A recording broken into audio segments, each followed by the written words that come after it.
Hello, আসসালামু আলাইকুম। আমি এলিজাস ব্লগ থেকে চলে আসলাম নতুন একটা ব্লগ নিয়ে। আশা করি আপনারা সবাই অনেক ভালো আছেন। আল্লাহর অশেষ রহমতে আমিও ভালো আছি। ছোটো মাছের চচ্চড়ি করেছিলাম, সেই ভিডিওটা আপনাদের সাথে শেয়ার করলাম। আর এটা হচ্ছে মুরগি মাংস রান্না করা হয়েছিল। আর এদিকে বাহিরে প্রচণ্ড বৃষ্টি হচ্ছে।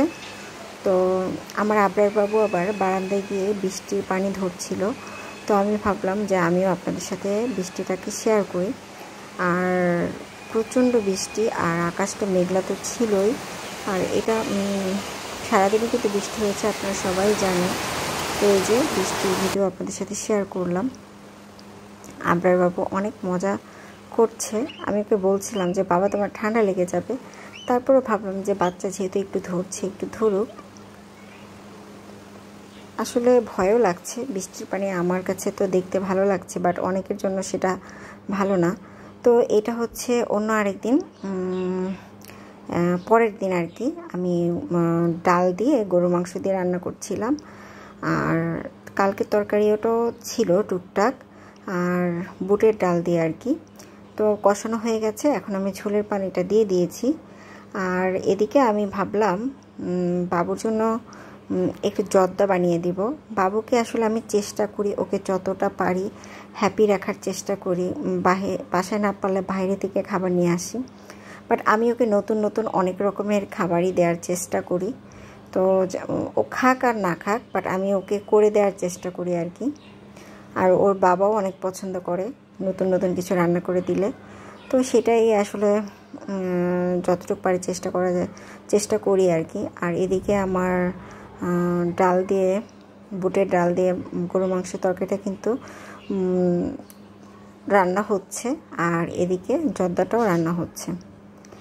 তো আসলে অনেক কিছুই করা হয় সারাদিন, সব কিছু আসলে শেয়ার করতে পারি না। টুকটাক যতটুকু পারি সেটাই আপনাদের সাথে শেয়ার করি। আশা করি আপনাদের ভালো লাগবে। আর আমার রান্নাবান্না সব শেষ। তো যদি আমাকে ভালো লেগে থাকে তাহলে অবশ্যই আমার ভিডিওটা প্রথম থেকে শেষ পর্যন্ত দেখবেন। আর প্লিজ যদি কোনো ভুল করে থাকি সেটা ক্ষমা দৃষ্টিতে দেখবেন। আর আমি আসলে কি বলবো, এই যে ভিডিও করি বা এডিট করি, এটা আমার কাছে না খুবই একটা ভালো লাগা, ভালোবাসার একটা কি বলবো, কাজ বলতে পারেন। এই ভিডিও করা, এগুলো আমি অনেক পছন্দ করি, যার কারণে আমি এটা করতে আমার কষ্ট হয় না, ভালো লাগে। আর সন্ধ্যার দিকে আবরার বাবা আমার জন্য ফুচকা নিয়ে এসেছিল। যদিও এই ফুচকাটা আসলে স্বাস্থ্যসম্মত না, বা আমি জানি যে আসলে এটা আমার এতটা পরিমাণে খেতে ইচ্ছে করছিল যে আসলে আমি খেয়ে নিয়েছি আসলে চোখ বন্ধ করে। নর্মালি আমি বাহিরের ফুচকা খাই না, আমি সব থেকে ফুচকার প্যাকেট কিনে নিয়ে আসি, বাসায় আমি ভেজে তারপরে তৈরি করে খাই। কিন্তু আমার এখন আর সেই এনার্জি ছিল না, তো ও বাইরে থেকে নিয়ে এসেছে, ওটাই আমি খেয়ে নিয়েছি। আর ভিডিওটা কিন্তু একদম শেষ প্রান্তে চলে আসলো। যদি ভালো লেগে থাকে অবশ্যই আমাকে সাপোর্ট করবেন। আমাকে আমার ভিডিও দেখার পরে লাইক দিবেন, প্লিজ প্লিজ। একটা লাইক দিলে কি হয় বলেন তো।